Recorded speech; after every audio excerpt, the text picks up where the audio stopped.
जहां से उठती है सच्ची खबर, वहीं से शुरू होता है छत्तीसगढ़ नाउ।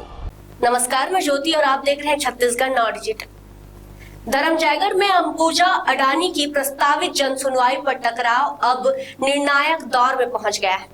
लगातार 24 घंटे तक रायगढ़ कलेक्ट्रेट के बाहर डटे रहने के बाद ग्रामीण अब सीधे जन सुनवाई स्थल पर मोर्चा खोलने की तैयारी में है।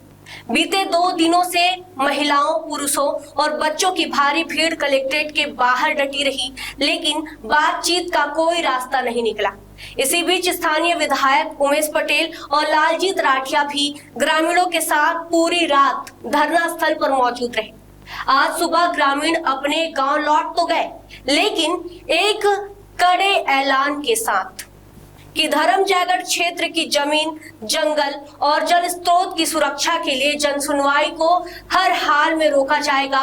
इधर प्रशासन ने भी राहत की सांस ली है और ग्रामीणों से अपील की है कि वे अपने बातें जन सुनवाई के दौरान रखें। क्या है पूरा मामला, आपको दिखाते हैं इस रिपोर्ट में।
धर्मजयगढ़ में अंबुजा अडानी की प्रस्तावित परियोजना को लेकर ग्रामीणों का गुस्सा इस कदर भड़क चुका है कि अब मामला आम विरोध से आगे बढ़कर जन सुनवाई रोकने की चेतावनी तक पहुंच गया है। पूरा 24 घंटे ग्रामीण कलेक्ट्रेट के बाहर खुले आसमान के नीचे कड़ी ठंड और भूख प्यास की परवाह किए बिना डटे रहे। अब उन्होंने उसी गुस्से को अपने गाँव और जन सुनवाई स्थल की ओर मोड़ दिया है ताकि किसी भी हालत में जन सुनवाई को रोका जा सके। धरने में महिलाओं की संख्या भी बड़ी रही, जिनका कहना है कि हमारे गांव, हमारे जंगल और पहाड़ बचेंगे तभी हमारे बच्चे बचेंगे, इसलिए हम यहाँ खड़े हैं। विधायक उमेश पटेल और लालजीत राठिया की मौजूदगी ने आंदोलन को और ताकत दी। धरने के दौरान स्थानीय विधायक उमेश पटेल और लालजीत राठिया 2 दिनों तक ग्रामीणों के साथ खड़े रहे। उन्होंने रात भर धरना स्थल पर ग्रामीणों के साथ समय बिताया और लगातार प्रशासन से मांग करते रहे कि ग्रामीणों की बात सुनी जाए। लालजीत राठिया ने कहा कि 2 दिन तक ग्रामीण भूखे प्यासे बैठे रहे, लेकिन कलेक्टर मिलने तक नहीं आए। अब हम अपनी जमीन और जंगल बचाने गांव लौट रहे हैं और हम साफ कह देना चाहते हैं, जन सुनवाई को किसी भी कीमत पर होने नहीं देंगे। 2 दिन से यहाँ पर बैठे हुए हैं और जो है रात और दिन छोटे छोटे बच्चों को लेकर किसान जो है, गांव के ग्रामीण जो है, अपने कलेक्टर साहब को के माध्यम से सरकार तक बात पहुंचाने के लिए कि हमारा जो कुरुंगा कोल ब्लॉक है वहाँ पर जन सुनवाई होना है, उसको निरस्त किया जाए। 2 दिन तक जो है भूखे प्यासे यहाँ के लोग बैठे रहे, है ना। तो जो है आज कोई इसी प्रकार की सुनवाई नहीं हो रही, ना सरकार सुन रही है, ना प्रशासन सुन रहा है।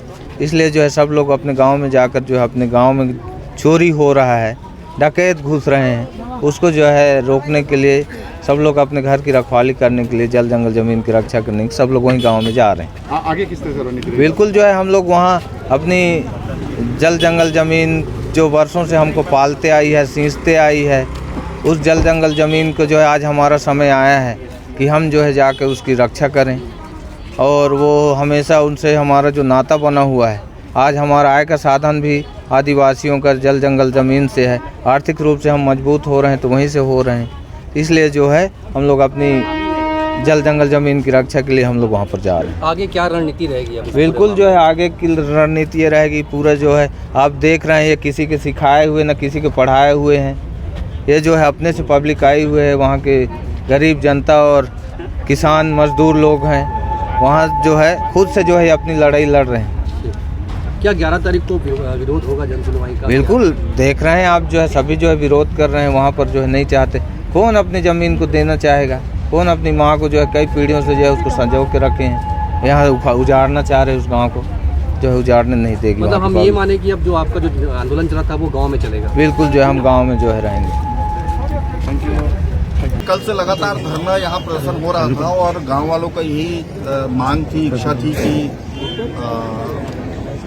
कलेक्टर साहब आकर जानकारी दें, लेकिन कलेक्टर साहब ने जानकारी नहीं दी और इस बात पे सहमति बनी है कि 7 गांव के लोग ही वहाँ रहेंगे और गांव वाले बहुत आक्रोशित हैं क्योंकि प्रशासन की तरफ से उनको किसी तरह का भी कोई सहयोग मिला नहीं है और जन सुनवाई का कड़ा विरोध गांव वाले कर रहे हैं। क्या कुछ आश्वासन मिला है प्रशासन की ओर से 24 घंटे के बाद?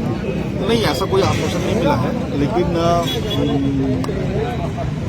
गांव वाले इसका कड़ा विरोध करेंगे। पर्यावरण मंत्री रायगढ़ के ही हैं, लोग मांग कर रहे थे वो आए साथ दे रहे थे, अभी तक वो साथ भी आए नहीं उनकी तरफ। आपको मैं बता दूं, सिर्फ पर्यावरण मंत्री नहीं, मुख्यमंत्री भी यहीं के सांसद रहे हैं, इन्हीं के वोटों से वो जीत के गए हैं, कई बार सांसद बन के गए हैं और यहाँ के जो अभी लोकल सांसद हैं उनको कई बार गुहार लगाया उन्होंने, मुख्यमंत्री तक भी पहुंचने की कोशिश की, यहाँ के लोकल मंत्री को भी खबर करने की कोशिश की, लेकिन इनके तरफ से किसी तरह का कोई आश्वासन इनको नहीं मिला। क्या जनसुनवाई का सपोर्ट यहाँ गाँव में पहुँचेंगे?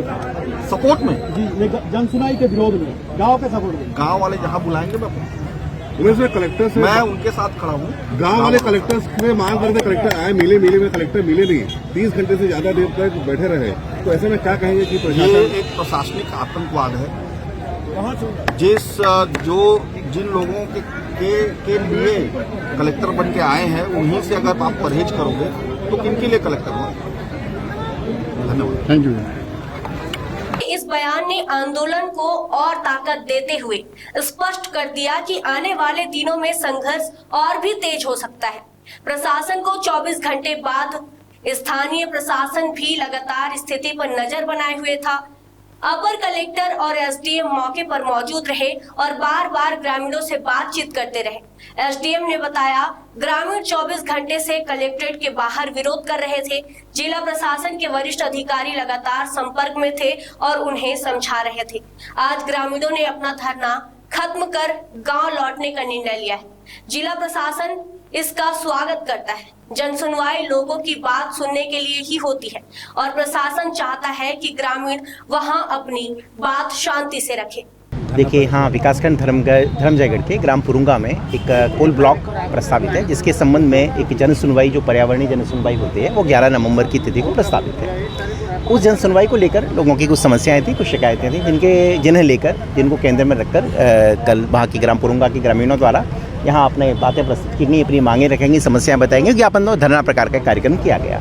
इस संबंध में लगातार प्रशासन संवाद कर रहा है उनसे। हमारी टीम ने, प्रशासन की टीम ने, विभिन्न स्तरों पर पुलिस की टीम ने उनसे चर्चाएं की हैं, संवाद किया है। देखिए, जन सुनवाई एक कानूनी प्रक्रिया होती है, इसके अलग अलग स्टेप्स होते हैं, तो उन्हें बताया गया है कि जन सुनवाई किसी प्रक्रिया का आरंभ नहीं है। वास्तव में आपकी उस परियोजना को लेकर क्या आपकी आपत्तियाँ हैं, पर्यावरण पर क्या प्रभाव रहेंगे, उन सबको उन सब से जुड़े विषयों को प्रकट करने का एक मंच होता है जन सुनवाई। तो ये सब करके संवाद लगातार कल से किया गया है। कलेक्टर से उन्होंने मिलने की मांग कर रहे हैं, लेकिन कलेक्टर साहब मिल नहीं रहे। नहीं, देखिए, नहीं, देखिए, निश्चित रूप से यहाँ पे अपर कलेक्टर हैं, ठीक है। स्वयं मैं अनुभागीय दंडाधिकारी अधिकारी होने की हैसियत से मौजूद हुई यहाँ, तो लगातार प्रशासन के वरिष्ठ जो है उत्तरदायी लोग जो हैं, जिम्मेदार लोग हैं, उपस्थित हैं और लगातार उनसे जनसंवाद कर रहे हैं। मैं समझता हूँ सकारात्मक परिणाम आएगा इसमें। ग्रामीणों ने घोषणा की है कि जन सुनवाई स्थल पर नाकेबंदी की जाएगी और किसी को भी अंदर नहीं जाने दिया जाएगा। इससे साफ है कि 11 तारीख को प्रस्तावित जन सुनवाई को लेकर माहौल बेहद तनावपूर्ण हो सकता है। जंगल, जमीन, रोजगार और पर्यावरण से जुड़े इस मुद्दे पर ग्रामीणों का कहना है कि जब तक परियोजना पर रोक नहीं लगती तब तक आंदोलन जारी रहेगा।